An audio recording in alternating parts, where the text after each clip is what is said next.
se va y le dice: tienes que dejar ir a mi pueblo, pero este faraón, condenado faraón, no quiere soltar. Él quiere tenerlos como esclavos, humillarlos, que le trabajen, cometer una serie de injusticias. Entonces, por supuesto que Moisés va a conversar con Dios y Dios le dice: bueno, no te preocupes, vamos a mandar ciertas plagas y seguramente que en una de esas van a tener que ceder. Y así es como vienen las plagas de las ranas, de los piojos, de las langostas, moscas, enfermedades con el ganado, tumores, granizo, tinieblas sobre toda la tierra. Y venía una prueba y pensaba que ya ahí ya el pueblo iba, este hombre iba a dejar ir al pueblo judío, y nada.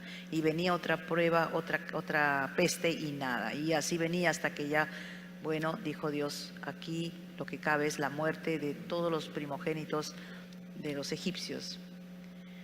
Pero primeramente les voy a enseñar cómo es la celebración de la Pascua judía. Y hay que obedecer, hay que ser estrictos cómo lo van a hacer. Y el Señor les dio pautas, les dio orientación, cómo tenía que ser un cordero sin defecto de 1 año.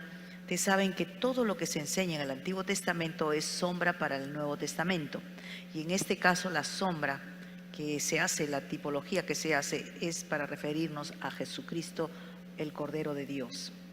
El Cordero de Dios que quita el pecado del mundo. Los sacrificios en ese entonces eran para perdón de pecados. Y ahora vivimos en otro tiempo. Pero tenemos que seguir con la historia. Y la historia esta, que tenía que tener un cordero, un animalito de 1 año, sea en el vigor de su vida, sin defecto. Y bueno, si hacemos un paralelo con el Señor Jesús, el Señor fue sin defecto. Y en la plenitud de su vida, Él entregó su vida por nosotros, 33 años. Este acontecimiento de esta fiesta, de esta Pascua, iba a ser tan importante para el pueblo. Tenían que celebrarlo de tal manera que Dios dijo: voy a cambiar el orden de los tiempos, voy a cambiar el calendario. Así que imagínense qué importante fue y lo es hasta el día de hoy.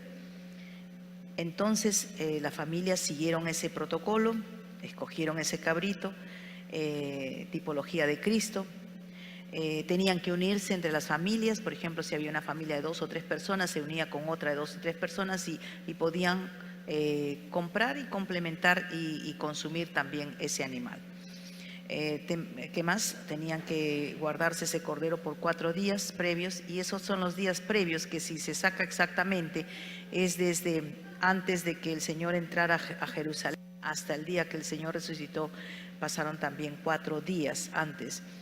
Y cuarto, el jefe de familia debía matar el cordero al anochecer del día 14 del mes. Miren, hasta el día, las formas, todo exactamente se había precisado. Quinto, había que untar con la sangre de este cordero en el dintel de los postes. Yo señalo siempre esta puerta porque me hace referencia a una puerta, a la puerta de una casa, ¿no? Entonces, antes de cocinar el cordero, tenían que verter esa sangre y ponerla en los 2 postes, en los dinteles de esa puerta. Entonces, con esa diferencia, bueno, habían casas que iban a estar marcadas y otras cosas que no iban a estar marcadas. Definitivamente la casa de los egipcios no iban a tener esto, pero la casa de los judíos sí iban a tener esa señal, porque Dios había determinado que vendría un ángel exterminador para arrasar con todos los niños varones. En cada casa donde hubo esa señal de la sangre, pasó el ángel y no tocó esa casa. Pero imagínense en las casas donde no estaba marcada, se escucharon los gritos más terroríficos que usted puede imaginarse. Al darse cuenta, en el mismo palacio, al descubrir que el hijo del faraón había fallecido. Tenían que esa noche también cocinarlo, ese cordero, con hierbas amargas. Y estas hierbas amargas son símbolo de la aflicción y padecimiento que tuvo el pueblo judío en Egipto. Otra cosa que tenían que guardar era que tenían que comerlo pues apresuradamente. casi con sus ropas vestidos, y era una cena diferente a otras, era una cosa muy distinta, pero era muy significativo, muy simbólico. Y esto de comer apresuradamente significa que estaban de paso, de tránsito, ¿no?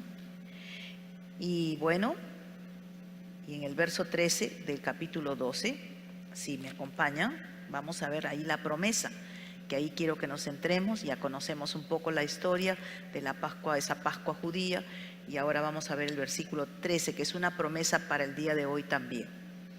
Dice: y la sangre os será por señal en las casas donde vosotros estéis, y veré la sangre y pasaré de vosotros, y no habrá en vosotros plaga de mortandad cuando hiera la tierra de Egipto. Muy bien, ahí estaba la promesa. Eso exactamente se cumplió. Hoy día, como dije, la primera Pascua es una sombra de lo que ocurrió después con Jesús. Por eso es que a Jesús se le llama el Cordero sin mancha, el Cordero inmolado, el Cordero de Dios, porque Él se ofreció, Él mismo se ofreció como sacrificio una sola vez y para siempre. Nuestra Pascua, que es Cristo, ya fue sacrificada por nosotros. Por eso es que ya no necesitamos hoy día ver ni adorar a un Cristo que está crucificado en la cruz, como hoy día pasean al Señor morado, ¿no? Porque Jesús ya lo hizo. Amén. Nosotros hemos sido redimidos, comprados con esa sangre preciosa. Por eso es que la sangre de Cristo tiene poder, porque el Señor Jesús es muy valioso. ¿Te imaginas qué valiosa es esa sangre? El día de hoy yo puedo hacer recursos, yo puedo usar simbólicamente, hermanos queridos, como testimonio lo cuento, yo cada día que amanezco con el pastor oramos y nos cubrimos todos los días con la sangre del Cordero, desde la cabeza hasta la planta del pie, y cubrimos también nuestras casas, todo lo que el Señor nos ha prestado. Así decimos, todo lo que el Señor nos ha prestado, porque nada es nuestro, todo es prestadito nomás. Sí sabemos eso, ¿no? ¿Verdad? ¿Somos conscientes de eso? Amén. La sangre es protección para la familia. ¿Por qué le dijo el Señor que seleccionasen un cordero para cada familia? Porque las bendiciones del pacto de Dios pueden conducir a la salvación de una familia completa. Si bien es cierto que entra por una persona, pero esa persona lo comparte a su hija, a su hermana, a su esposo, a quien sea, y poco a poco la familia entera tiene que ser alcanzada. Esa es la voluntad de Dios, es el plan perfecto de Dios, que no solamente uno individualmente conozca de Jesús, sino que toda la familia conozca de Dios. Amén. ¿Recuerdan a Noé? Bueno, le dijo Dios: entra tú y toda tu casa al arca, porque a ti he visto justo delante de mí en esta generación. ¿A quién había visto justo? ¿El Señor? A Noé. Pero por causa de esa integridad y de ese caminar bien, como que se ganó también la familia, y la familia entró y se entró al arca y se salvó de morir. Caso de Lot igual. También él le tocó vivir en una ciudad muy pecaminosa, Sodoma. Y ya era una destrucción total, inminente, que Dios había determinado. Pero Dios se acordó del pacto que había tenido con Abraham. Abraham era el tío de Lot, y por Abraham Dios salvó a este sobrino, tuvo misericordia y se salvó una familia. Siglos más tarde, Nuevo Testamento, encontramos en una cárcel en Filipos, y se le pregunta a Pablo y a Silas en un momento de desesperación. El carcelero desesperado le dice: ¿qué haré para ser salvo? Ustedes saben todo el acontecimiento que ocurrió en esa cárcel, ¿no? Pensaron que ellos se habían escapado y no se habían escapado. Si se habían escapado, no les quedaba más que ahorcarse. Entonces, en un momento quizás de desesperación, pero al comprender que no se habían escapado, sino que las cadenas se habían roto milagrosamente por el Señor, porque ellos estaban cantando, entonces este carcelero preguntó a Pablo y dijo: Señor, ¿qué haré para ser salvo? Y Pablo le respondió: cree en el Señor Jesucristo y serás salvo tú y tu casa. Y esta promesa es para el día de hoy. Cree en el Señor Jesucristo y serás salvo tú y tu casa. Tú y tu casa. Diga: yo y mi casa seremos salvos. Otra vez más, yo y mi casa seremos salvos. Así es, porque Dios honra, da gracia especial, protección sobre una casa entera debido a una persona que entra en el reino de Dios, que ama a Dios y que tiene ese respeto, ese reconocimiento de la autoridad por la sangre del Señor Jesús. Volviendo, cuando el ángel entonces veía la sangre rociada en una casa, no tenía nada que hacer con esa casa. El día que ocurrió esa noche en la muerte de los primogénitos. La palabra Pascua viene de una palabra hebrea, Pesaj, que significa pasar de largo, en señal de protección y liberación. Y el ángel pasó de largo, protegiendo. ¿A quienes protegía? A la casa que estaba untada con la sangre.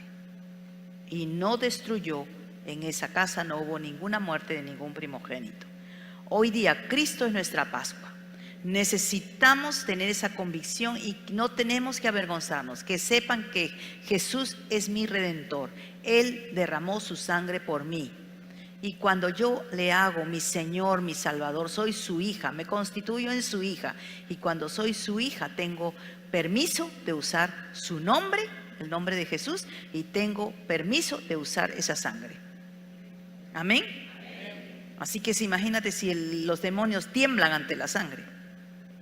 Por eso es que el creyente tiene que declarar con su boca todos los días. No basta que lo pienses, no que ores, no, decláralo fuertemente. El diablo tiembla. Diga hoy día, por ejemplo, la sangre de Cristo tiene poder. Fuerte. Fuerte, hermanos. Otra vez más. Cristo tiene poder. El mundo espiritual, el mundo que no se ve con los ojos físicos, ya se espantaron, se fueron, no resisten, porque hay poder en su sangre. Hay poder en el nombre de Jesús. Hay poder en el nombre de Jesús.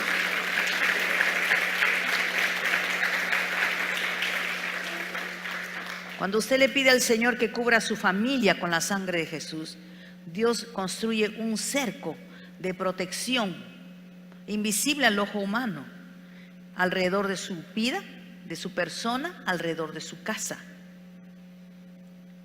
Eso es lo que hizo Job. Job era un hombre recto, temeroso de Dios, apartado del mal, y Dios lo prosperó. Tenía miles de ovejas, de caballos, de bueyes y otras posesiones. Era el magnate oriental de su época. Pero Job estaba preocupado. ¿Por qué? Porque tenía 7 hijos y por turno celebraban grandes fiestones.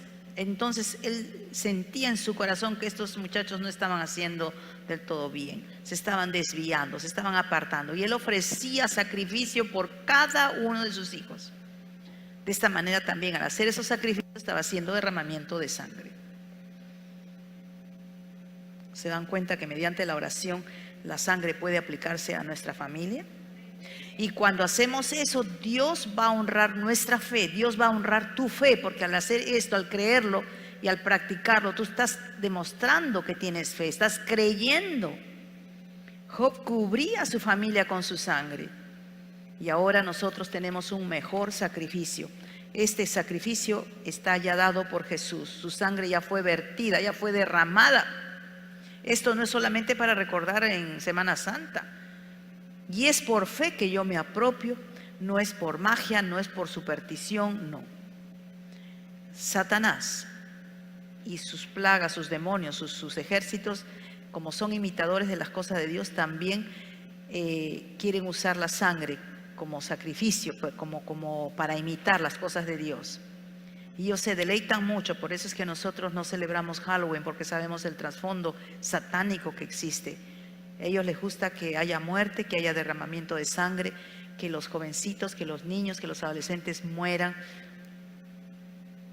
Ellos trabajan con la sangre, pero en el mal sentido de la palabra.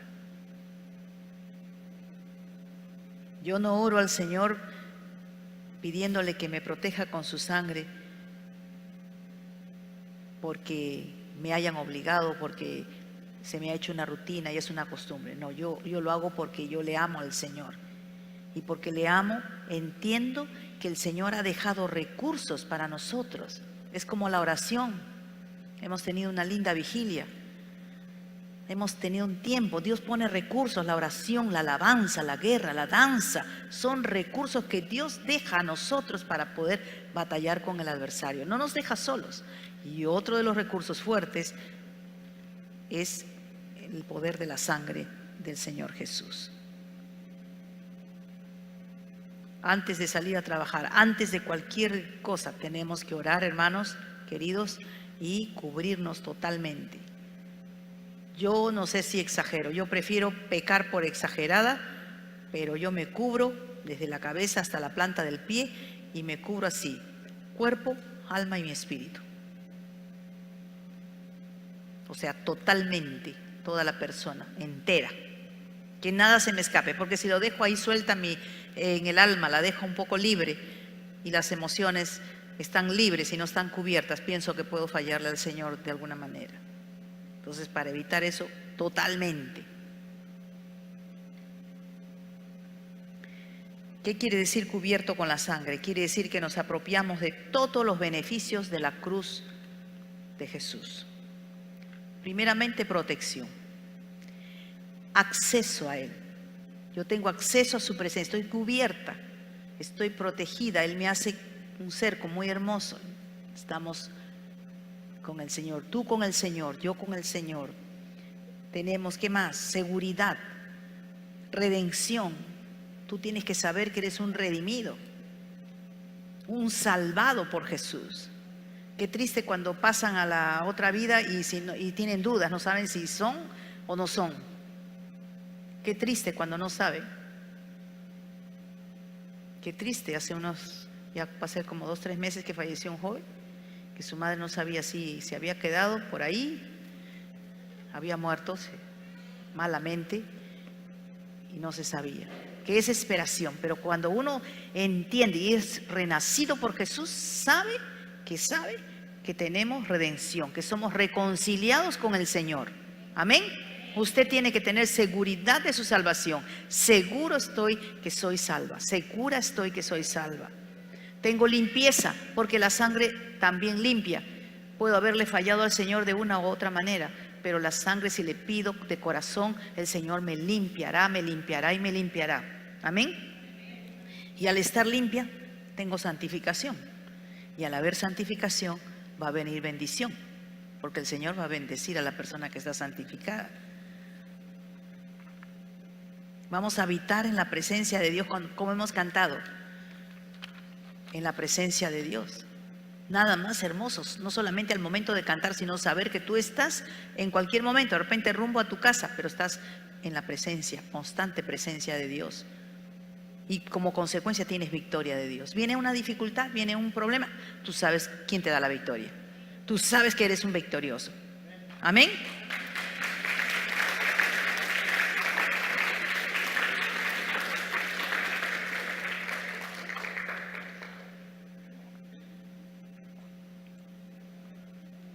Entonces tenemos que rendir nuestro corazón, todo nuestro ser, nuestro cuerpo, alma, mente.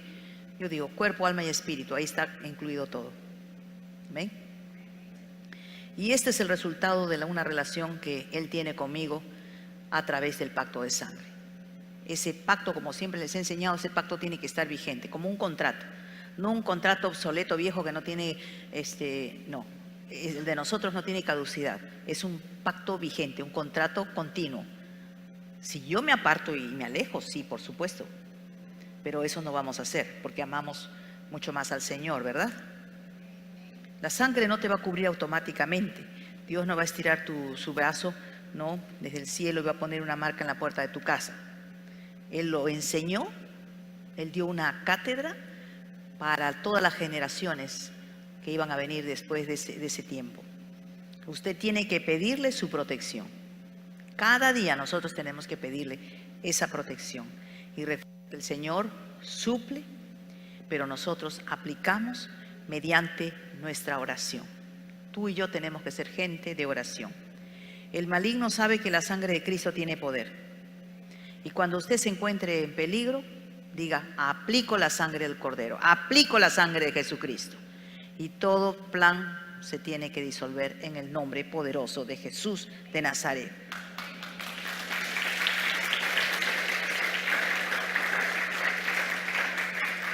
Mira lo que dice Éxodo 12:24.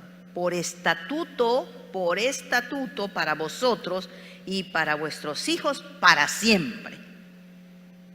Esta enseñanza es para siempre. ¿Qué es para siempre? Para siempre. No es para 20 años, no es para 40 años, es para siempre. Dios reemplazó la sangre de las ovejas o cabras con el sacrificio perfecto, el sacrificio que hizo su Hijo. Y su Hijo es muy valioso. Por eso es que no tenía nada de comparación con los sacrificios de los animales en el Antiguo Testamento. Por eso es que el pueblo volvía y caía. Hoy día tenemos un sacrificio perfecto que lo hizo el Señor una sola vez y para siempre. Entonces nosotros tenemos que tener bien presente esto. Imagínate si los demonios reconocen el poder de la sangre de Jesús, ¿cuánto más la iglesia deberíamos nosotros conocer y aplicar? Supe de un predicador itinerante. Hay unos que viajan de aquí, por allá, no están en un constante lugar, siempre están haciendo la obra, tienen un llamado especial. Y era un tipo evangelista. Y él cuenta en uno de sus libros, cuenta su experiencia. Descubrió que toda su ropa, cuando uno viaja, pues tiene que tener en el hotel, ¿no?, sus cosas, totalmente, ya con bastante continuidad, su ropa, todo lo que él cargaba, sus cosas personales, habían sido robadas. Él preguntando al Señor: Señor, ¿qué hice? Señor, ¿dónde está? ¿Qué pasó, Señor? Y Dios le empezó a hablar sobre la sangre de Jesús. Y le dijo: a partir de ahora tú vas a cubrir aún tu ropa. Y yo tomé muy en serio esto, tomé con mucha consideración, cosa que yo hasta esos años, porque esta prédica, hermanos, es del año 94, hecha pluma. En el año 94, y acá está el testimonio, que no lo conté en la mañana, pero ahora se los cuento a ustedes porque los he encontrado un poco más receptivos. Y en ese entonces yo no aplicaba tampoco, pero ese testimonio leído en un libro me cautivó, me impactó, porque este hombre decía: a partir de esa fecha él empezó a cubrir su ropa, empezó a cubrir sus enseres, todo. Desde ese momento que yo leí eso, empecé también a cubrir. El día cuando nosotros viajamos, que salimos a cualquier parte, toco las maletas y las declaro que están cubiertas, revestidas con la sangre de Jesús. A veces se me ha pasado y por la apuranza no lo he hecho, se me ha escapado. Y una vez se me escapó, no lo hice. Y fuimos de frente al counter, es que íbamos a hacer muchas paradas, era un viaje complicado. ¿Y qué cree que pasó? Las maletas se perdieron. Pero por la oración las maletas regresaron. Pero me pasé Venecia, que es tan lindo, Venecia, que es tan romántico, que yo que pensaba con mi novio tener la noche más bella de mi vida, la pasamos en polo, todos ahí sin ropa, sin nada. Bueno, ahí fue forzada a estar sin ropa porque nos quedamos sin ropa, hermano, no teníamos que ponernos. Qué romanticismo fue ese, Dios mío. Pero bueno, por todo hay que dar gracias y le dimos gracias al Señor. Pero a partir de esa fecha, ¿dónde vamos? Cubrimos, aunque sea una maletita chiquitita, la cubrimos, Señor, la cubrimos con la sangre de Jesús. Y a usted, cuando usted vaya, también cúbrase usted cada día, porque hay poder en la sangre de Cristo. Repita: hay poder en la sangre.